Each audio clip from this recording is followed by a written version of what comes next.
Anta sannyasino malaha tasyai namostu kashtayai yatratma hari isharaha yadgatvana nivartante Shanta sannyasino malaha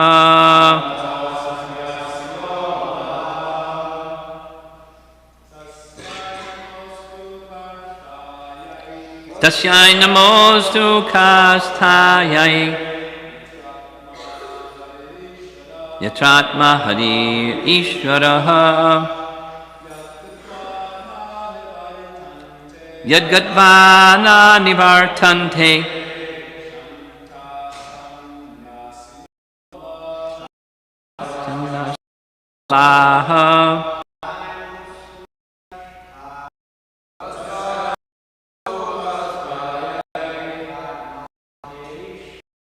Yatratma Ishvaraha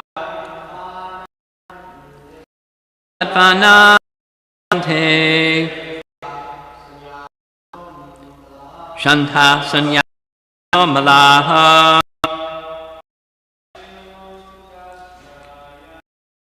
Namostu Kashtaya Yatratma Ishvaraha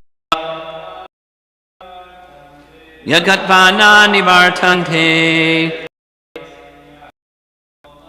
Shanta sannyasino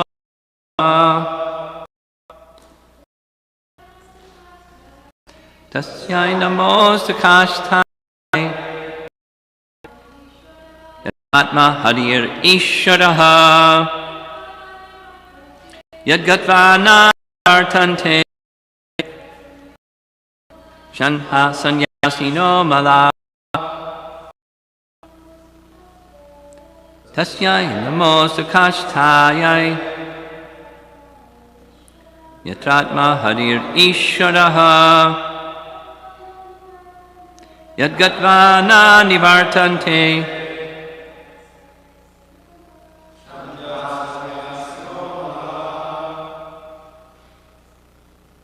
Go ahead.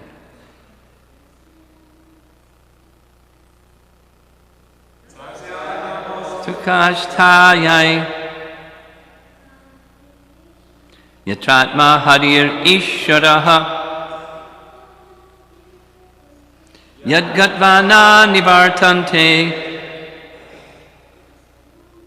Shanta sannyasino malaha Big hand for our brave young bhaktin. Tasyai Unto that, Namaha, our respectful obeisances. Astu, let there be. Kashtayai, direction. Yatra, wherein. Atma, the Supersoul. Harihi, the Supreme Personality of Godhead. Ishvaraha, the Supreme Controller. Yat, which. Gatva, approaching. Na, never. Nivartante, return. Shantaha, peaceful. Sannyasinaha, saintly persons in the renounced order of life. Amalaha, pure. So there's text 23 too, connected with this one. I'll just read the full translation. What we just chanted is what the demigods spoke to the personality of Godhead. Quote, let us offer our respectful obeisances unto that direction where the Supreme Personality of Godhead is situated, where those purified souls in the renounced order of life, the great saintly persons, go, and from which, having gone, they never return. unquote. Without sleep, fully controlling their minds and living only on their breath, the predominating deities of the various planets began worshipping Rishikesha. With this meditation, purport by Srila Prabhupada, the two words tasyai, kashtayai are very significant. Everywhere, in every direction, in every heart, and in every atom, the Supreme Personality of Godhead is situated in His features as Brahman and Paramatma. Then, what is the purpose of saying tasyai kashtayai in that direction where Hari is situated? Question mark. During Hiranyakashipu's time, his influence was everywhere, but he could not force his influence into the places where the Supreme Personality of Godhead had His pastimes. For example, on this earth, there are such places as Vrindavan and Ayodhya, which are called Dhammas. In the Dhamma, there is no influence from Kali Yuga or any demon. If one takes shelter of such a Dhamma, worship of the Lord becomes very easy, and resultant spiritual advancement quickly takes place. In fact, in India, one may still go to Vrindavan or similar places to achieve the results of spiritual activities quickly.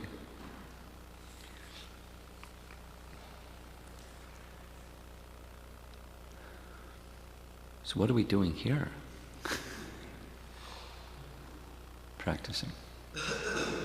Just like in those wonderful verses in Nectar of Instruction about the glories of Radha Kund and Rupa Goswami says, and who would not reside there? But if we went to go reside there without qualification, we'd have a problem. So we go there for pilgrimage and place our heart there and leave our heart there while our bodies come back here, and we engage in Sankirtan on behalf of the Personality of Godhead, longing to go back and connect again. So you're familiar with the situation. The title of the chapter is Hiranyakashipu Terrorizes the Universe. So these current terrorists, they're small time. They're pretty active all over the planet. They want their influence to be felt. But Hiranyakashipu was a much bigger terrorist. He had terrorized the whole universe, including the controllers of the universe, the demigods.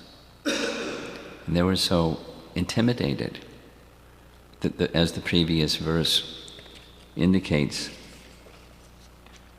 at last they surrendered to the Supreme Personality of Godhead, Vishnu.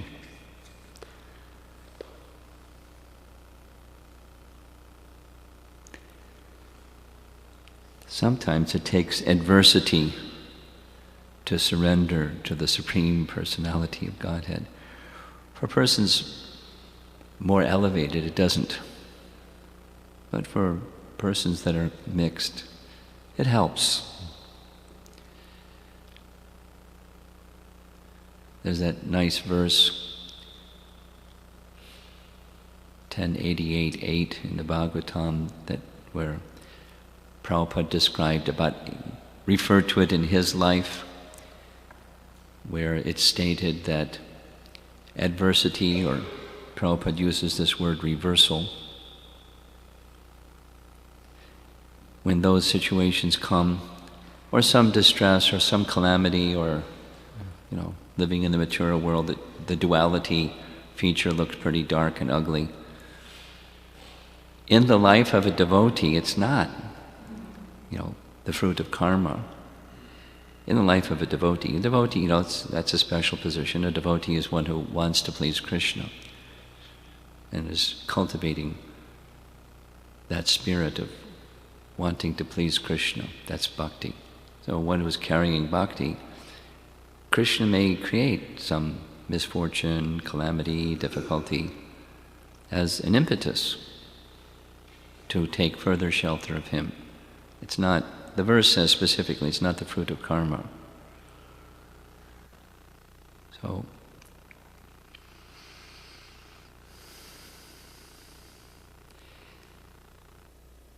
just going way back,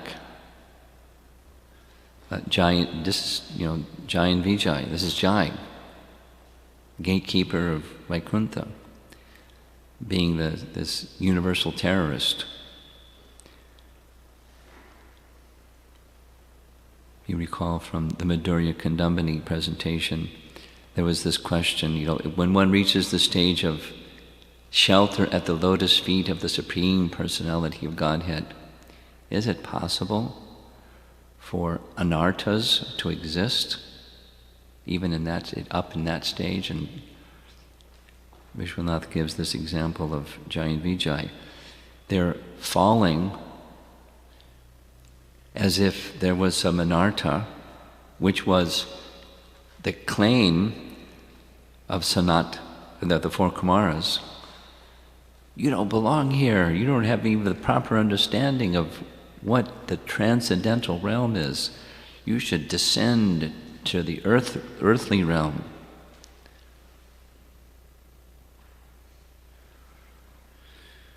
So there was no fault. There was no anartha. But rather it was a prayer, Krishna's answering, or Narayana's answering their prayer.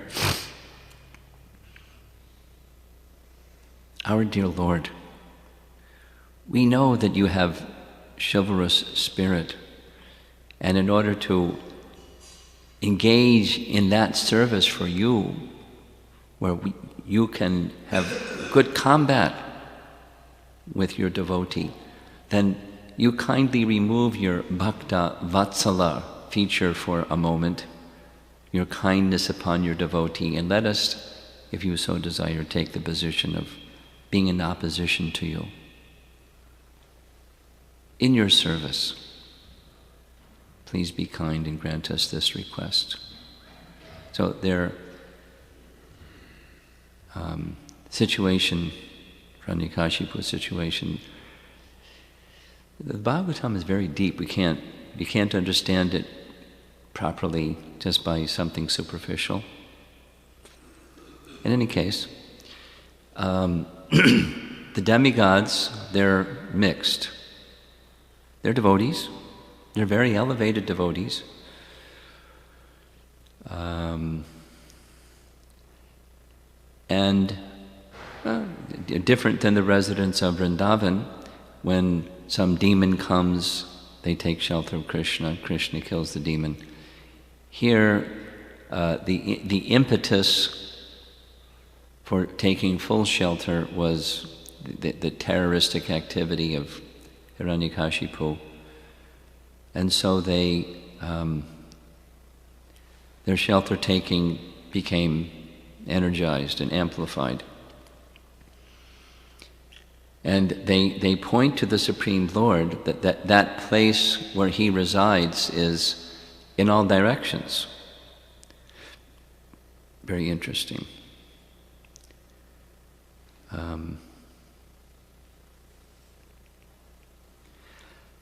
Let us offer our respectful obeisances unto that direction where the Supreme Personality of Godhead is situated.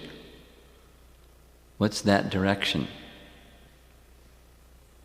It's everywhere, just like Prahlad said to Hiranyakashipu later in this canto.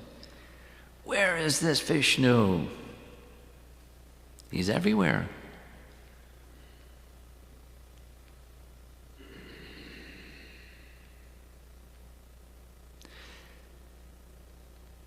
So, Prabhupada, just to go through it again, Prabhupada is commenting, since Paramatma, and he says his features as Brahman and Paramatma are situated in every direction, what direction is Paramatma not?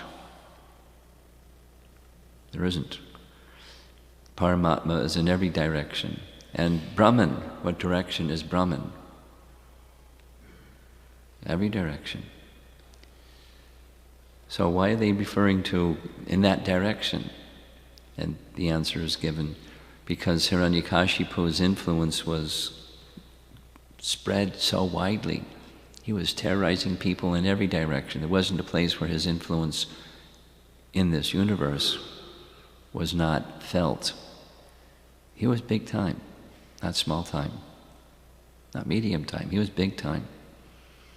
And so in every wherever Hiranyakashipu's influence is bringing fear into the lives of people, let us turn to you who are situated everywhere, and please diminish the influence of this terroristic Hiranyakashipu. Then Prabhupada doesn't comment it on the purport, but very interesting. Think about it for a moment. If the Supreme Lord's residence is everywhere, and the specific mention in the second part of the verse,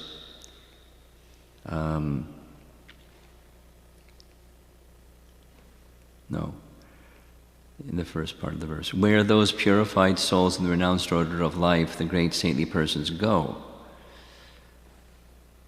So what does this mean? Does this mean that those perfected sannyasis, meaning specifically those who have dedicated body, mind, and words fully unto the service of the personality of Godhead, where do they go? Do they go within every atom? What does it mean? Because it's every direction. Let's read it again. Let us offer our respectful obeisances unto that direction where the Supreme Personality of Godhead is situated. Tasyai kashtayai. In every direction, in every heart, and in every atom. What does this mean?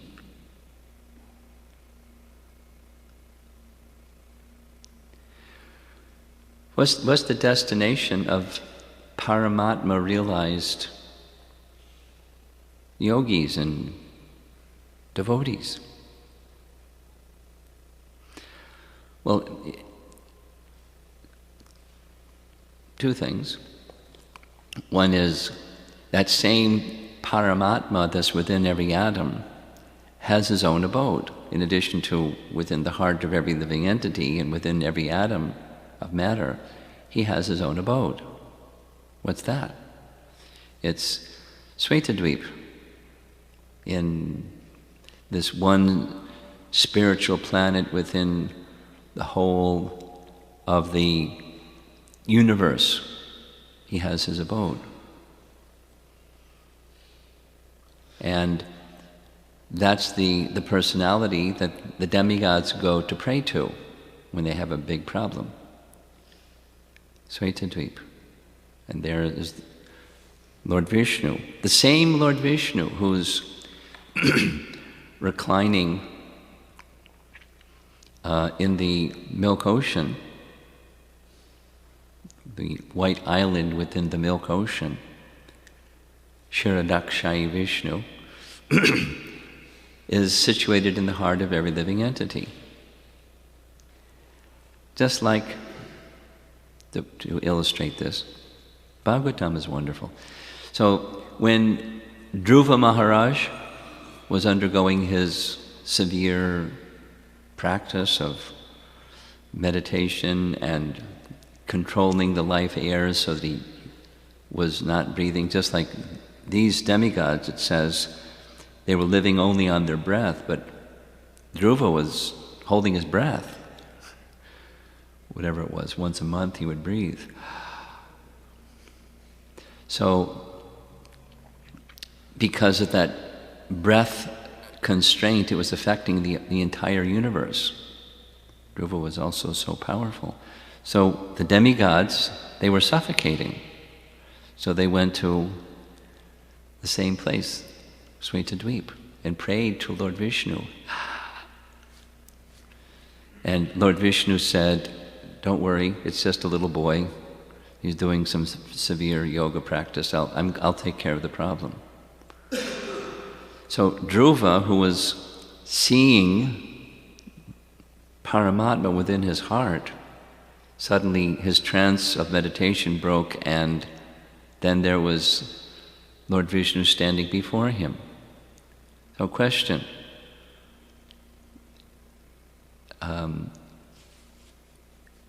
what happened to that personality of Godhead who was situated within his heart, who he was seeing, and then he suddenly disappeared? Is it different from or the same as the Lord Vishnu who was before him, who was in Svetadweep? The answer is the same. So from where did he appear? Did he leave his heart and appear before him, or did he descend from Svetadweep and appear before him and then disappeared from within his heart, or what happened? And the answer is, he's all pervasive. So he can make himself appear in the heart, make himself disappear from the heart. He can make himself appear before Dhruva, or he can disappear before Dhruva. He can appear on Garuda, or he doesn't even need Garuda. Doesn't need anything.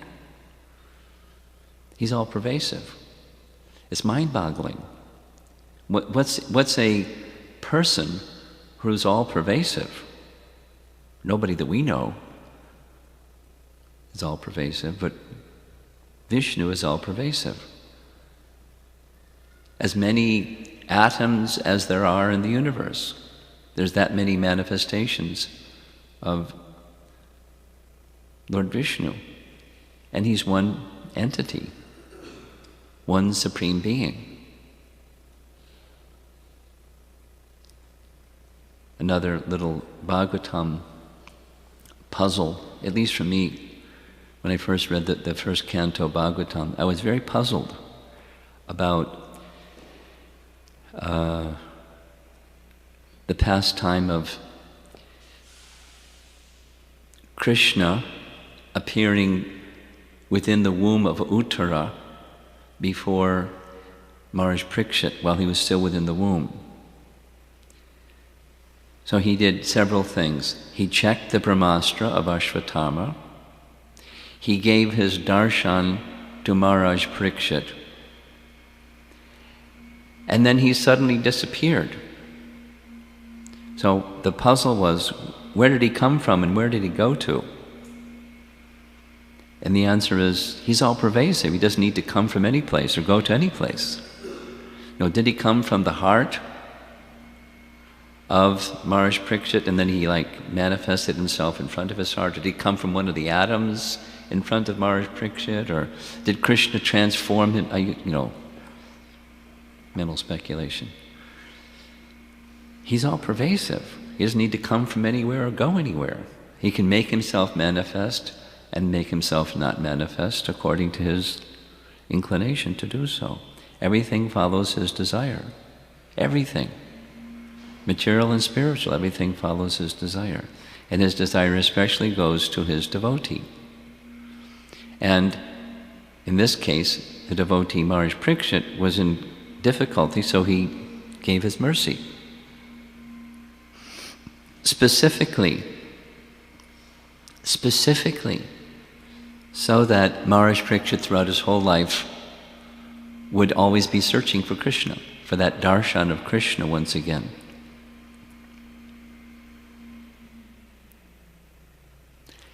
Chaitanya Mahaprabhu in his Leela, it's described in Chaitanya Bhagavat elaborately, so it's not elaborately discussed in Chaitanya Charitamrita. But when Chaitanya Mahaprabhu, after receiving initiation from Ishvara Puri,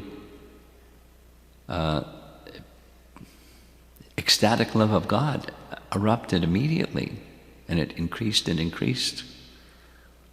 So he began, in the middle of the night, started running for Vrindavan to find Krishna.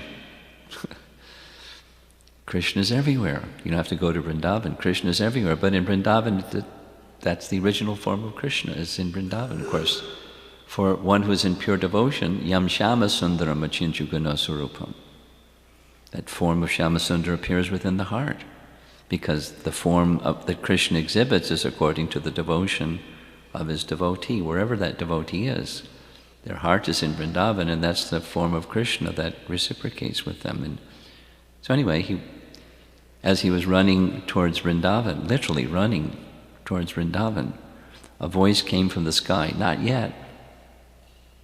You came into this world to deliver the conditioned souls through the chanting of the pure holy name, so go to Navadvip." So he went back to Gaya. With his students, he then went to Kanai Natashala. It's a nice lila. And there, in Kanai Natashala, he saw Krishna. Of course, he's Krishna. He saw Krishna. And he went running to Krishna, and Krishna disappeared. And he went mad in separation, like the mood of the gopis. Mad in separation. Talking and talking and talking in the mood of madness of separation. Weeping and crying and rolling on the ground and just mad in separation.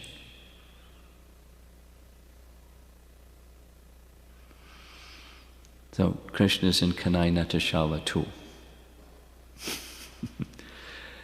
And Krishna's in Puri when Chaitanya Mahaprabhu saw a sand dune and saw Krishna on the bank of Govardhan Hill. Krishna's Shyamasundara is everywhere. Not just Paramatma is everywhere. But that's according to the devotion. Krishna shows that feature according to him, according to the devotion. And Lord Chaitanya wanted to give us that quality of intimate love of the residents of Vrindavan. And what Lord Chaitanya wants, it happens. He's all powerful. We just have to say yes. We have to receive it in the manner he chooses to give it. So here, back to the demigods, they're saying, praying to the Supreme Lord, Tasyai Kashtayai, who is situated in that direction. Situated everywhere. And in that direction is where these sannyasis in the renounced order of life, the great saintly persons, go. So they go to Svetadvip, because that within every atom and Svetadvip, they're actually non-different, which is really far out. Besides that one planet in this universe that's not destroyed when the universe is destroyed, there's the feature of Paramatma, who expands from Kshirodakshai Vishnu within every atom when the universe is destroyed. Those, you could say, they consolidate themselves back to Svetadvip or to Lord Vishnu, because it's one Lord Vishnu anyways. It's like the description when the Bhagavatam is so wonderful. Krishna in Dwarka, when he rises in the morning, there's 16,108 Krishnas, and he gets up and does his sadhana, meditating upon the absolute truth.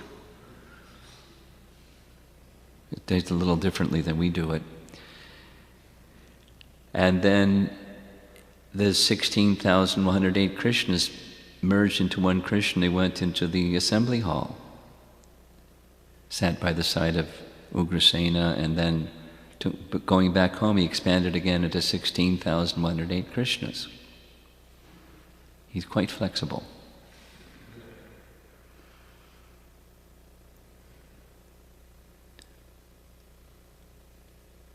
And these details of how that is, Chaitanya Mahaprabhu described in detail to Sanatana Goswami, different names of different types of expansions of Krishna.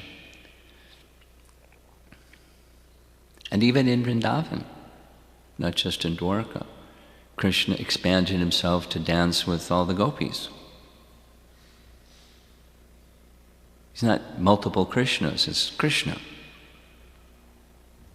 Or each of the cowherd boys, when they were having their lunch, they were fascinated by the fact that Krishna is so attached to me, he's just looking at me, and each one of them was thinking the same thing. Or Chaitanya Mahaprabhu during his Sankirtan at Rath Yatra. And not everyone could understand that, but those that were blessed, Maharaj Prataparuja, could understand that Krishna can reveal or Krishna can conceal. Everything happens by the will of the Supreme Lord. And that understanding precipitates or magnifies, intensifies bhakti. We wish to simply understand His will and connect with His will and please Him. Usually we don't understand that. We're thinking very selfishly about me and mine. I and mine, aham mameti. Very covered with designations that are superimposed, and our true identity is suppressed or covered or just not annihilated, but not manifest. So the trouble is coming. The demigods are praying to the personality of Godhead, who they understand as the Lord of the universe. They are the universal administrators, and He's the Lord of the universe, and His influence is everywhere. His abode is everywhere, and they're appealing to Him, who is the destination for those who let go of the attachments of this world and enter into the mood of exclusive shelter and devotion onto the Supreme Personality of Godhead.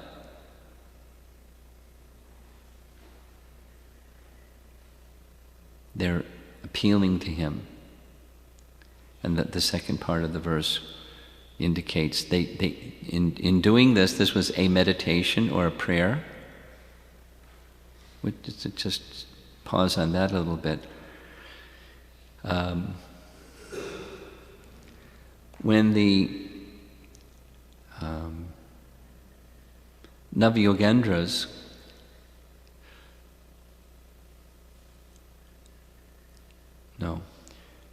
when the Prachetas were instructed by Lord Shiva to chant the stotra, this song of Lord Shiva that he sings or chants or meditates on, they were going to go underwater, so they weren't singing anything underwater. It was a meditation unto the Supreme Personality of Godhead, who appeared before them underwater.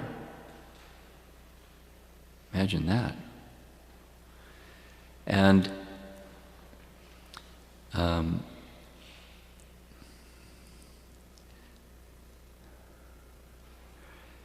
through this process of glorification, not just meditation, because the prayer itself is a glorification, and through that glorification of the features and activities and characteristics of the Personality of Godhead, their devotion, their bhakti, became enhanced, enriched, expanded, developed, and the personality of Godhead appeared. So this is a meditation. Essentially, it's a meditation that's opening their hearts to the Supreme Personality of Godhead, who then appears and agrees to protect them.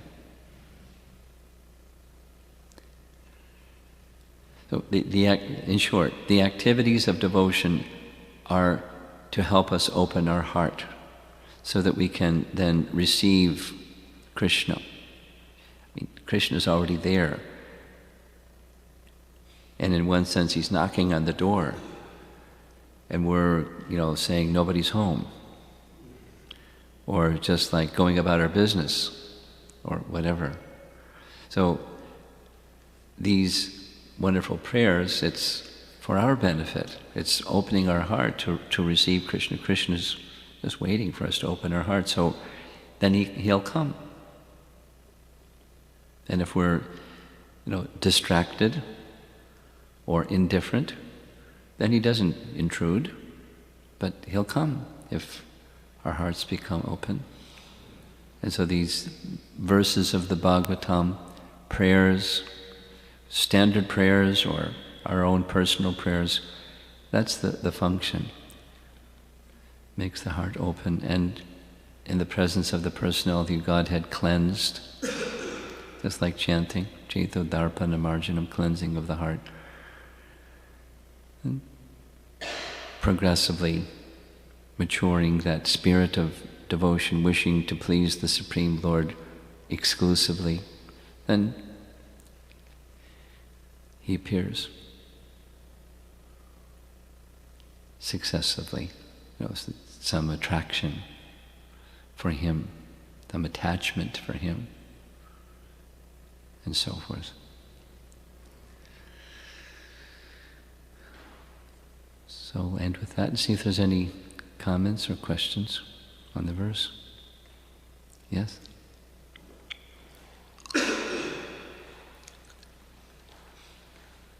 Maharaj, you were talking about a person who's realizing Paramatma in his heart.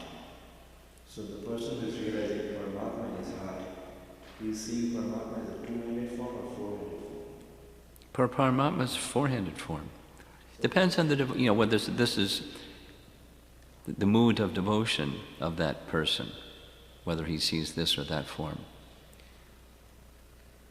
Correct? Dhruva, four. But his Guru Maharaj is given the two-handed form of the clay. He used to meditate on the two-handed form on the clay. He has given the Krishna's form of sand and clay, and he was meditating on that form. I don't know what you're talking about. Do you know what you're talking about? Yeah, I think Narada Muni gave him the form made up of sand that you should prepare a kind of a deity of Krishna. You should meditate on that form. No, it's not like that. That's news to me. I'm unaware of this, what you're just saying. Jai Jagannath, you've been instructing them.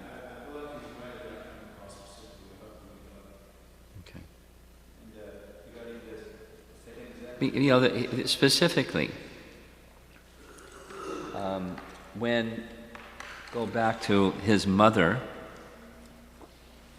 this is, there may be some other reference, but his mother, from the Bhagavatam,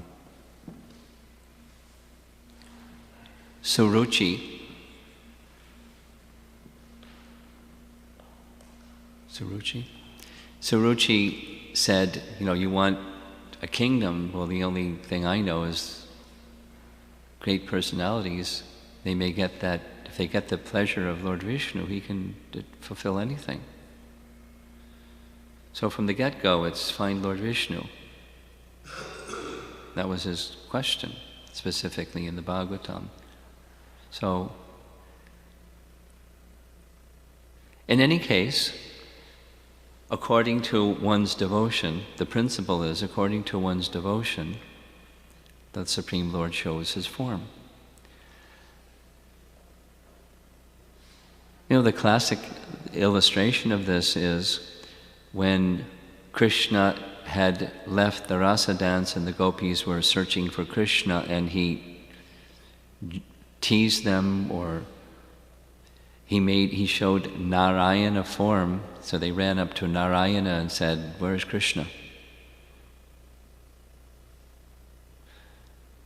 And then when Srimati Radharani came, he could no longer maintain those forearms and became two arms.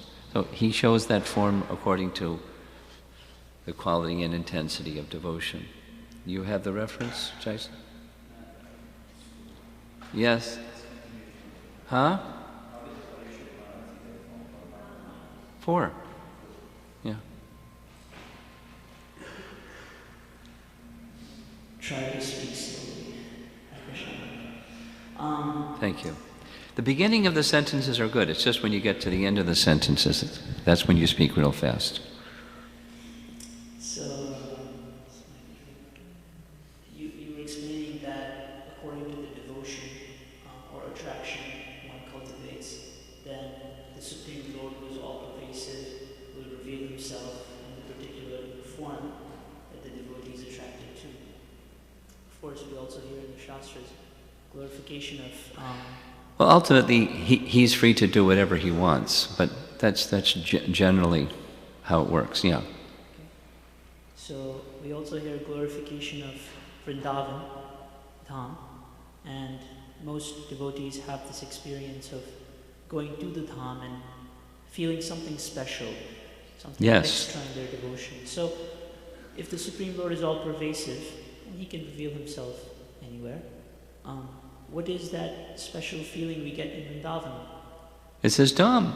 It's his holy Dham. That's what's special. Every particle of dust in Vrindavan. You have some appreciation of Vrindavan dust? I do. Just walking in Vrindavan, something happens.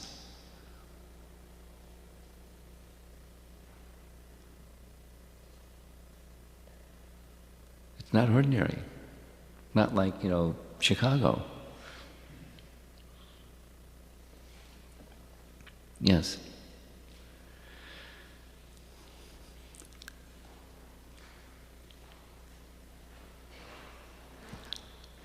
Hey, sorry, Hare Krishna. Thank you, Maharaj. I'll try to speak slow too.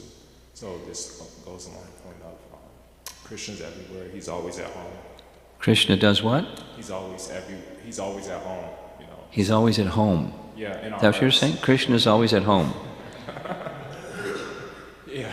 Well, I'm just repeating. I thought. I've never heard it spoken that way, but he's always in Vrindavan. He's always in Vrindavan, right? And Vrindavan's his home. Okay, go ahead. So my question is related to how we're on the spotlight at every moment. We're where every moment? No, we're on the spotlight every moment. We're on the spotlight. At every moment. So that's another one I've not heard before. We're on the spotlight at every moment. Yeah, meaning that some people are, let's say, extroverted and some people are shy. Some people are introverted and some people are extroverted. Yeah. So my question is that... how does that have to do with being on the spotlight at all the time? Because the Lord is within our heart, and so sometimes this relates to a question that, suppose the spiritual master walks in a room. So we're very conscious to not, let's say, speak Rajapa or gossip. Okay. And so how do we keep this in mind all the time? Because the Lord is also... Krishna consciousness is the only solution. That's how. Become Krishna conscious. It's like an appreciation that Srila Prabhupada would attribute, on occasion attributed to his neophyte devotees, was, oh, how nice you've achieved the stage of bhava. Because it's very clear that you don't want to waste even a moment in Krishna service.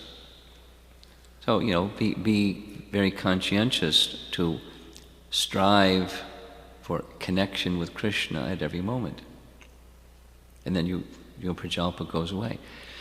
Short of that, or like go down a couple of notches, and then there's Rupa Goswami's injunctions and prohibitions. prajalpo niyamagraha, that so this shadbhir bhaktir vinashati, so it destroys bhakti. Well, I don't want to destroy bhakti, so I'll control tendency for prajalpa. And the best way, besides, the instruction not to do so, is Krishna Katha instead of the other kind. So stay in the association of devotees who like Krishna Katha, and that's a very good way to control prajalpa. Because you start speaking prajalpa, they'll look at you like, please, don't do that. And then you'll get the opportunity, besides, the stare, is you'll hear Krishna Katha, which is so nice, so much nicer. Association of devotees who like Krishna Katha. Something else?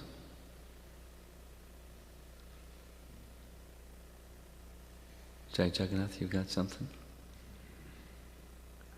Yes, Himanshu, you got something?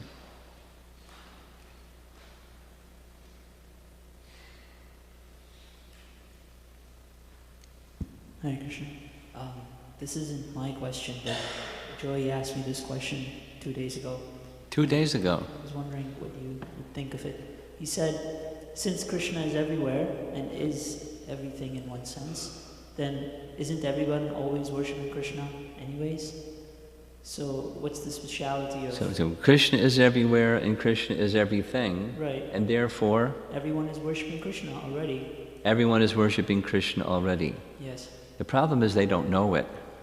And the reason they don't know it is because of the desire for sense gratification, or seeking happiness apart from Krishna, so Krishna becomes obscured. So not worshipping. In the higher sense, that's like, if someone is an Uttama Adhikari, you see everyone is worshipping Krishna. Everyone is Krishna's devotee. Because intrinsically, that's what the soul is. We're Jivera Sarpai Nitya Krishna Das. We're eternally the servant of Krishna. That's the soul's constitution. However, when the consciousness is directed away from Krishna in favor of, Maya, or the illusory representation of enjoying apart from Krishna, then Krishna disappears because worship of Krishna disappears. It's, hedonism, or even regulated sense gratification. But it's sense gratification. That's Krishna disappears, and worship of Krishna becomes covered. So it's done in the wrong way. Avidhi purvakam. Yes.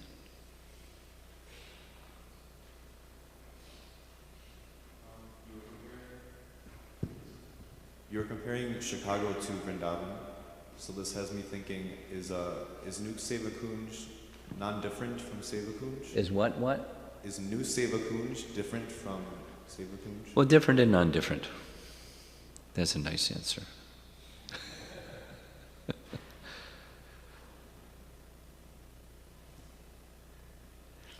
Something that becomes spiritualized can act spiritually.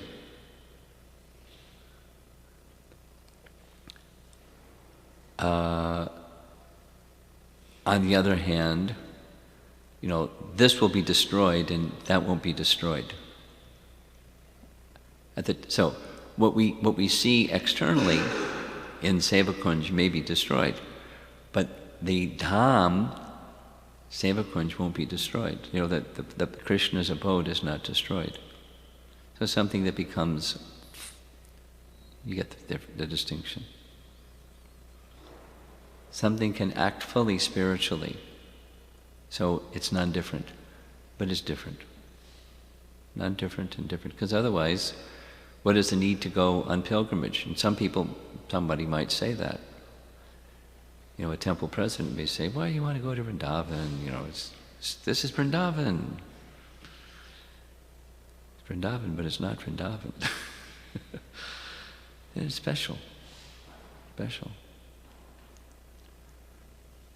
Krishna is residing here. So it's Krishna's abode. Establishing places of Krishna's pastime is one of the purposes of ISKCON, so here it is.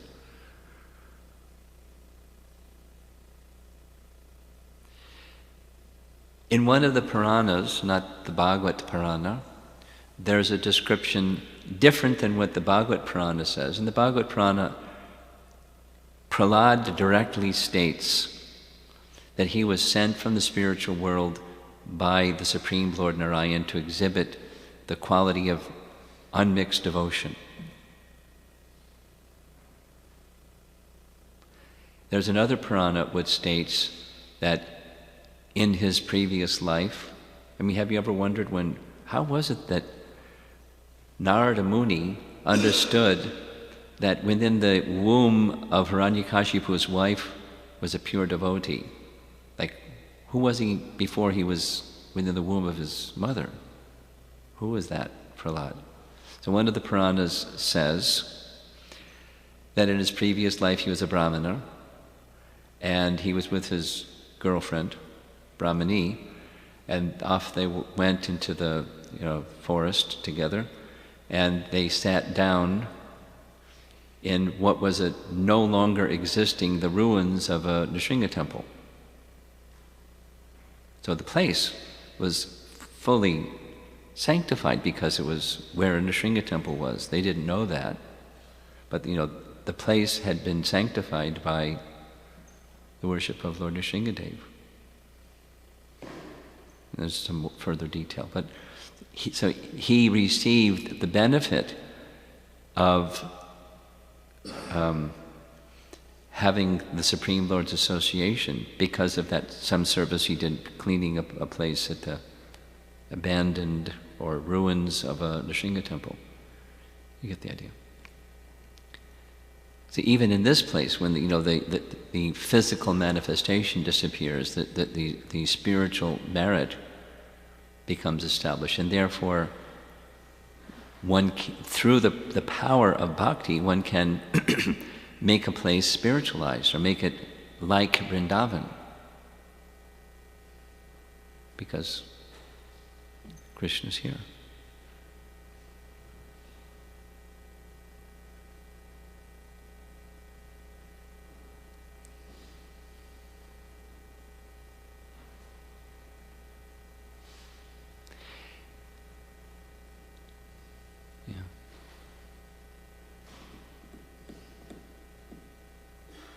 Last question. Go ahead. I was thinking of 26 Second Avenue, and the building is for sale. It's way overpriced. Way overpriced. The guy's really greedy. And what's going to happen if somebody... Anyway, it's a sanctified place. So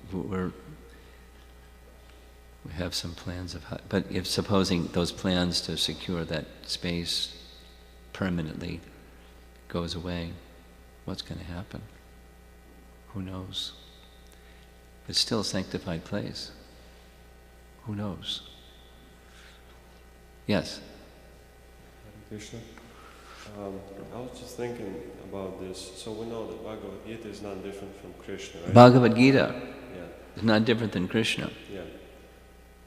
And in introduction, I think it says that there are over 400 different translations of Bhagavad Gita.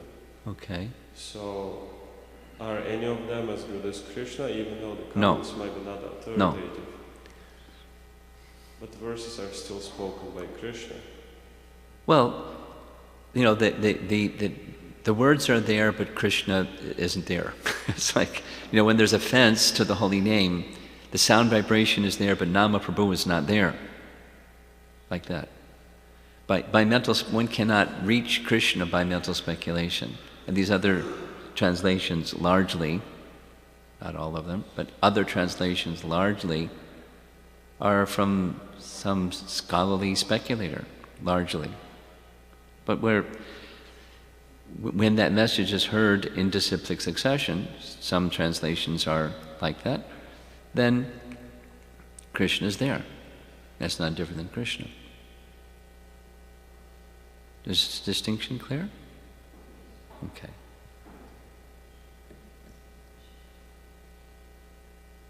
We have to call on Chaitanya.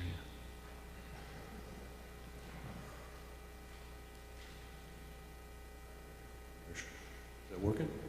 Working, yeah. As far as establishing a temple, Srila Prabhupada said it would be very difficult to establish a temple in Chicago because it's such a sinful place. It's such a sinful place. They've killed so many cows. So many cows. So many people. And, so much crime. yeah, but somehow or other it's here. But as soon as you walk outside, it's such a contrast.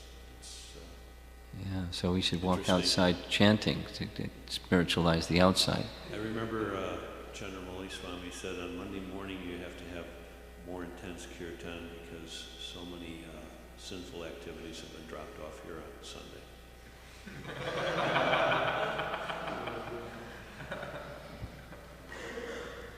Okay, Srila Prabhupada ki.